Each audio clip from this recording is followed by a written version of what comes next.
for your partnership. What we wanted to do just briefly now is just introduce some of the work that DPC members are doing, so that's foregrounded. I'm going to hand over now to Kerry, who's going to say a word from the Public Records Office of, the State Library now, isn't it? Sorry, I got that wrong. But previously the National Archives as well. So I've been a long-term friend and supporter to the DPC.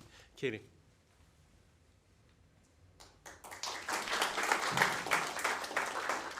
Thanks, William, and thank you for this opportunity to talk about State Library Victoria's digital preservation activities and DPC membership.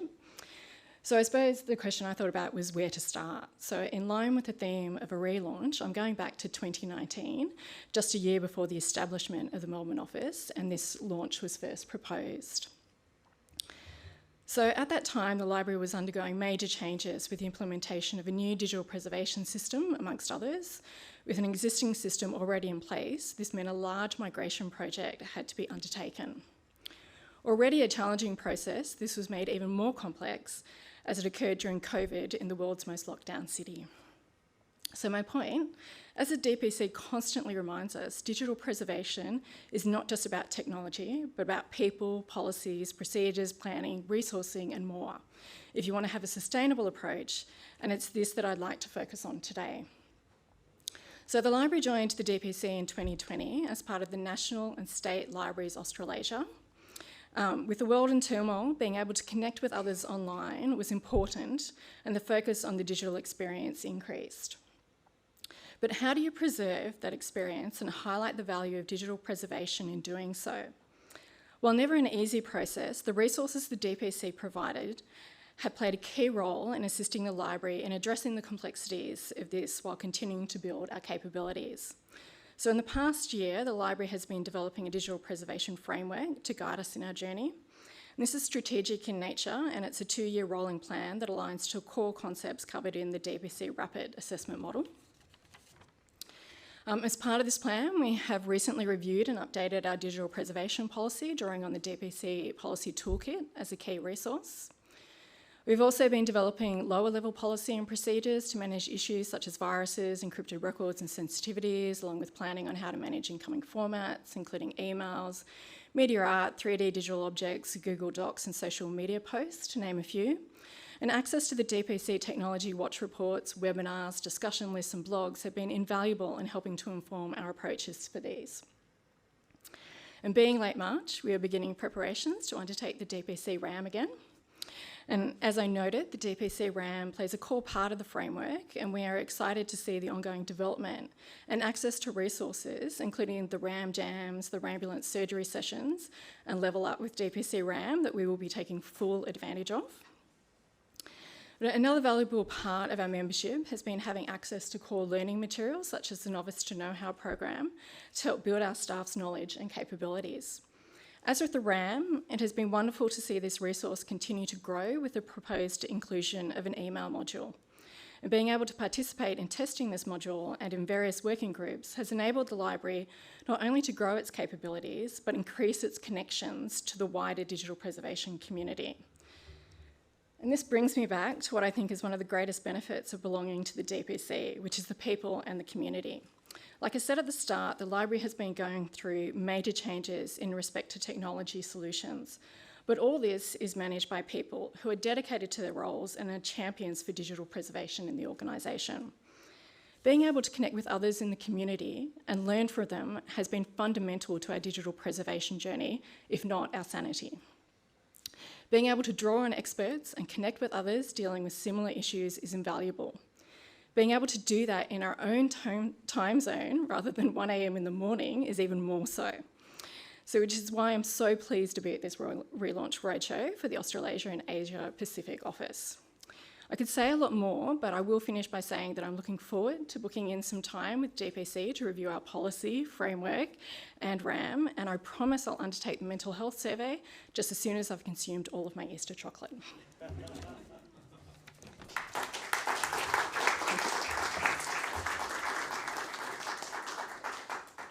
And last but not least, we have, I can't see anyone here. Andrew, you're here, aren't you? I did see you coming in. Andrew Waugh of the Public Records of, I'll let you say it, who's going to say about their work with DPC. Thank you, William. I'd like to first of all acknowledge the traditional owners of the land on which we are meeting, the Kulin Nation, the Wurundjeri people of the Kulin Nation, I do apologise, and acknowledge their elders past, present and emerging. I'd like to talk a little bit about, I've got just 3 slides. I'd like to talk, I'm from the Public Record Office Victoria, so we're the state's archival authority. So we look after records of the state of Victoria. So health, the sort of typical things are people-oriented records. So health, education, police, justice. We're not interested in the federal sphere. We're not interested in private records, but we are interested in local government. So state and local government. Like all of our state archives, we have 2 faces. One face, which people don't often realise, is we actually set standards for government, for record keeping in government. So we don't have a lot of enforcement power, but we set best practice. We also, of course, run an archive, which you can see is the building down the bottom there. That's basically a large warehouse full of paper and a smaller wet room with a digital archive in it, surrounded by a thin smear of offices. The archives we hold are of permanent value to the state of Victoria, and that's the language we use. They're permanent. They should be around in 1,000 years' time, right? More. We also hold many, many records. Not all of those records are open to the public. So we hold many records that are closed for various periods of time, sometimes up to 100 years. So the point of there is that we're not just an access body. We actually are an archive for the state of Victoria. We actually hold records that the state continues to use. So digital preservation at PROV, we started our digital preservation journey in 1998, 25 years ago this year. And I was actually going to try and work out exactly when it was we started. The then director realised, the State Archives were getting very excited about this, digital preservation, and the then director got some money from the Government of Victoria and we started working on digital preservation. We first commissioned our digital archive in 2004 and we're just commissioned about last year or year before our 2nd generation digital archive. The typical high value records that we ingest, digital records we ingest, are things like the cabinet records and records of the records from royal commissions. The cabinet records, I'm not just talking about the minutes of a cabinet meeting, I'm actually talking about all the preparation documents that happened in the agencies that led up to the submission to the thing. We've got a rolling program now of digital, that's all digital these days. We have a rolling program every year. We get all of these documents ingested into our archive and we're just in the process, I can see my colleagues up there, of doing the last year's ones. The important thing to notice about those, again, I emphasise that those things will be inherently, they're closed for 30 years. So they're digital, we inherently think 30 years in time, right? No one's going to see them for that length of time. Royal commissions can be closed for even longer. Some of the are very sensitive indeed. We're not generally talking, when we talk about digital records, we're not generally talking about digitised objects, so scanning and stuff, although we do a lot of that. We're talking about things that are born digital, that we have to keep as digital originals for very long periods of time. One of the interesting things about PROV is that about 10 years ago, our new director, Justine, basically said, we're not going to run a separate physical and digital team, right? It's going to be integrated things. Records are records. Doesn't matter what they are. The staff have to deal with both. The team's integrated. There's not a separate digital preservation organisation. And the other thing that I'd like to point out about records is that from an archival point of view, records are not simply one object.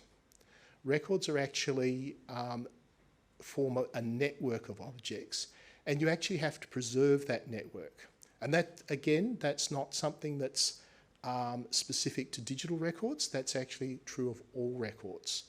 And so when we talk about records and when we think about preserving these things, we're actually thinking about preserving networks of objects. And so we're looking at how do you partition and frame these and store them in systems. In particular, when I said we just commissioned our second generation digital archive, one of the interesting things about that is that that was only a very small part of our re-implementation of our computer systems. We have what I call an archival management system, and that manages all of our records, paper and digital. Most of the system, it's completely irrelevant whether they're digital or physical. It's only when you get down to the very bottom, when you actually have to touch the records, that we're actually concerned with is it coming from a digital archive or is it coming from our paper warehouse? It's all integrated. Having said about that, why did we join the DPC? I think we were one of the first Australian members of the DPC to join, and we pushed we were really out of the blocks. We wanted to be members. And why was that? What was our value of the DPC to us? 3 things. The first thing is, we're pretty good at digital preservation, we think. We've got a lot to learn, but we've been doing it for a while. We know we have a pretty fair idea of what we're doing. But there's way too much for any individual person to actually learn and know. And DPC just has this enormous amount of skill and expertise and access documents. You want to do CAD programs today. Someone's asked us a question, one of the agencies. Let's pull up the DPC documents on CAD programs and just see, let's get a start on it. We may not agree with everything they say, but it gives us an orientation. There's just huge amounts of information just published. But beyond what's published, of course, is the community that surrounds, that produces that. You ask questions, you can talk to people. What are people doing around the world? Second thing is DPC is not just technical. I'm a technical person, that's my focus. But DPC, digital preservation, as has been said a lot of times, is actually about people. It's about governance. How do you organise inside an organisation to do digital preservation? It's about the organisational aspects. Are you ready? Where do you need to improve your organisation to actually do digital preservation? Staff skill development is an important key. We regularly use the DPC training modules to bring staff up to speed, to give them a start in the knowledge. The final thing I want to talk about was community. A former Prime Minister who was in the news a bit last week once described Australia as the arse end of the world. And he was right. We're a long way away from anywhere. If we want, as a public servant, it's very difficult for me to travel overseas and talk to people internationally. We're the wrong time zone to actually do things. My wife's busy doing the RDA plenary at pretty much midnight at the moment. We're a long way away. We can't talk to various people. When DPC, which was an internationally organised and focused group, said basically we want to set up something in Australia, fantastic. That's brilliant. That means that we can actually talk to people in our own time zone. Things are happening here. And through the DPC, even though they're here, they're also the linkage back to the overseas community. That's such a brilliant concept and such a valuable thing for us in Australia that we basically said we want to join very quickly. Not just because of our value, but because we actually wanted to encourage the DPC to be here, right? Yes, people want you here. We're joining. Right? Thank you very much for listening to me. I'd like to thank DPC for coming here. It's fantastic.